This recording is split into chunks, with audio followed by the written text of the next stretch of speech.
Hello everyone. ఈరోజు ఈ క్లాస్లో మనం ఓడిఈ విసి సబ్జెక్ట్ నుంచి frequently asked short answer questions వాటికి ఆన్సర్ ఎలా రాయాలి అంటే మీకు పార్ట్ ఏలో 1 మార్క్ క్వశ్చన్స్ ఉంటాయి R22 రెగ్యులేషన్ స్టూడెంట్స్కి. సో R25 రెగ్యులేషన్ కొన్ని చేంజెస్ ఉన్నాయి. కొంతమందికి 2 మార్క్స్ క్వశ్చన్స్, కొంతమందికి 1 మార్క్.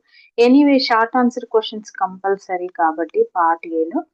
సో వాటిలో ఏ యూనిట్ నుంచి ఏ క్వశ్చన్స్ ఫ్రీక్వెంట్గా అడిగారు, వాటికి ఆన్సర్ ఎలా రాయాలి అనే దాని గురించి డిస్కస్ చేసుకుందాం.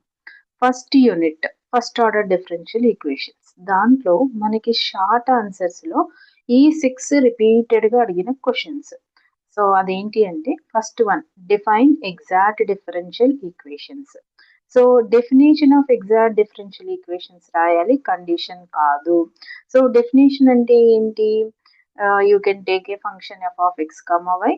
It must be right in the form of mdx plus ndy equal to 0 such that where m is equal to dou f by dou x, n is equal to dou f by dou y. There exists a real valued function f of x, y అని ఒక definition ఉంటుంది. So ఆ definition మాత్రమే రాయాల్సి ఉంటుంది. Next, define condition for exactness. So condition for exactness అంటే do M by do Y equal to do N by do X. So కండిషన్ని డెఫినేషన్ని కండిషన్కి కాకుండా దేనికి అది సపరేట్గా రాయాల్సి ఉంటుంది. Next, define integrating factor. ఈ క్వశ్చన్ మీకు రిపీటెడ్గా అడిగిన క్వశ్చన్ ఇది. సో చాలా సార్లు ఎగ్జామ్లో వచ్చింది. So define integrating factor. అసలు ఇంటిగ్రేటింగ్ ఫ్యాక్టర్కి ఎప్పుడు వెళ్తాం మనము? ఒక ఈక్వేషన్ నాన్ ఎగ్జాక్ట్ అయితే ఆ నాన్ ఎగ్జాక్ట్ డిఫరెన్షియల్ ఈక్వేషన్ని ఎగ్జాక్ట్గా మార్చడం కోసం ఒక ఫంక్షన్తో మల్టిప్లై చేస్తాం. ఆ ఫంక్షన్ని ఇంటిగ్రేటింగ్ ఫ్యాక్టర్ అంటారు. అంటే so mdx plus ndy is equal to 0 is a non-exact differential equation. We make it as exact by multiplying with suitable function. So that suitable function is called as integrating factor u of x, y not equal to 0. So అలా ఒక definition ఉంటుంది, integrating factor. ఆ definition రాయాల్సి ఉంటుంది. Next, define linear and Bernoulli differential equations. Linear differential equation అంటే ఏంటి, ఏ ఫామ్లో ఉంటుంది? బెర్నౌలీ డిఫరెన్షియల్ ఈక్వేషన్ ఏ ఫామ్లో ఉంటుందో రాయాలి. Next, very very very important question, define Newton's law of cooling. So or state Newton's law of cooling. Okay, so statement ఉంటుంది Newton's law of cooling కి. So ఆ స్టేట్మెంట్ చదువుకొని జస్ట్ 1 లైన్ ఆన్సర్ అదంతే. Newton's law of cooling, the rate of change of temperature of the body is directly proportional to the difference of temperature of the body and surrounding medium. So ఆ definition ని రాయాల్సి ఉంటుంది. Next, define natural growth and decay. So time increase అవుతూ ఉంటే then substance కూడా increase అయితే then it is natural growth అంటారు. So time increase అవుతూ ఉంటే సబ్స్టెన్స్ డిక్రీజ్ అవుతూ ఉంటే దాన్ని డికే అంటారు. సో ఇలా ఈ క్వశ్చన్స్ మీకు ఫస్ట్ యూనిట్ నుంచి ఫ్రీక్వెంట్గా అడిగే క్వశ్చన్స్. సో ఇందులో నుంచి అట్లీస్ట్ ఒక్క క్వశ్చన్ అయినా మనం ఎక్స్పెక్ట్ చేయొచ్చు ఎగ్జామినేషన్కి. సో ఇది only first unit. Next, second యూనిట్కి వచ్చేసరికి మనం ఈ సెకండ్ యూనిట్లో థియరీ డెఫినేషన్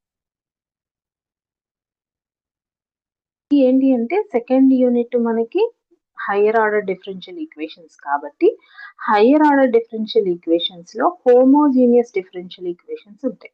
అంటే ఏంటి? F of D into Y is equal to 0. దీనికి so F of D into Y is equal to 0ని auxiliary equation F of M is equal to 0 రాసుకొని రూట్స్ ఫైండ్ అవుట్ చేసి roots ని బట్టి మనం complementary function రాస్తాం. So ఇలాంటి questions frequent గా మీకు షార్ట్ ఆన్సర్ క్వశ్చన్స్ గా అడుగుతూ ఉంటారు.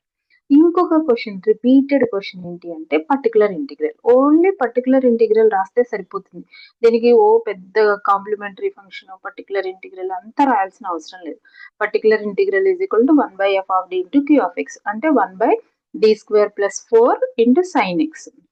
ఇక్కడ బి వాల్యూ 1 కాబట్టి D square is equal to minus B square substitute చేస్తాం.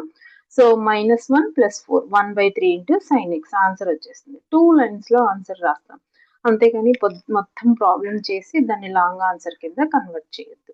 నెక్స్ట్ ఇది కూడా అంతే, PI of D minus 1 whole power 4y is equal to E power X. E power AX కి అంటే ఈ power X, E power AX కి ఏదైతే formula ఉందో ఆ ఫార్ములా అప్లై చేసి then we can find the particular integral. ఇక్కడ ఏంటి, ఏ వాల్యూ 1 మైనస్ 1 0 అవుతుంది కాబట్టి సెకండ్ కేస్కి వెళ్ళి మీరు ఇంటిగ్రేటింగ్ ఫ్యాక్టర్ రాయాల్సి ఉంటుంది. సో ప్రతి integrating factor Q of X find out చేసేటప్పుడు టూ కేసెస్ ఉంటే ఆ 2 కేసెస్ పర్ఫెక్ట్ గా నేర్చుకుంటే ఆన్సర్ రాయగలుగుతారు. Next 5th question, if the non-exact differential equation mdx plus ndy equal to 0 is homogeneous, then integrating factor is. మనం non exact మొత్తం 4 types ఉంటాయి. సో 5 టైప్స్ ఉంటాయి. ఫస్ట్ వన్ మొత్తం స్టాండర్డ్ ఫార్మ్స్ మీద డిపెండ్ అయి ఉంటుంది. మెయిన్ 4 టైప్స్ ఉంటాయి. సో అందులో ఫస్ట్ టైప్ హోమోజీనియస్ ఈక్వేషన్ కి ఆల్వేస్ ఇంటిగ్రేటింగ్ ఫ్యాక్టర్ అంటే ఒక్కటే ఒక answer, integrating factor is equal to 1/mx plus ny రాస్తే సరిపోతుంది. లేదు హోమోజీనియస్ కాదు, వేరే అదర్ ఫార్మ్స్ అడిగారు. సో అదర్ ఫార్మ్స్ లో మనకి y into F of X Y into dx plus x into g of xy into dy equal to 0. దానికైతే integrating factor 1/mx minus ny. అలాగే ఇంకొక 2 టైప్స్ ఉంటాయి, single variable function in x, single variable function in y. So అలా మీరు statements నేర్చుకుంటే ఏ question ఇచ్చిన 4 statements ఏది ఏ equation form ఇస్తే ఏ ఇంటిగ్రేటింగ్ ఫ్యాక్టర్ వస్తుంది అనేది నేర్చుకుంటే మీరు దానికి ఆన్సర్ రాయగలుగుతారు. Last one very very important one, చాలా సార్లు రిపీట్ చేసిన క్వశ్చన్ ఏంటి అంటే Wronskian of the functions e power x and e power 2x.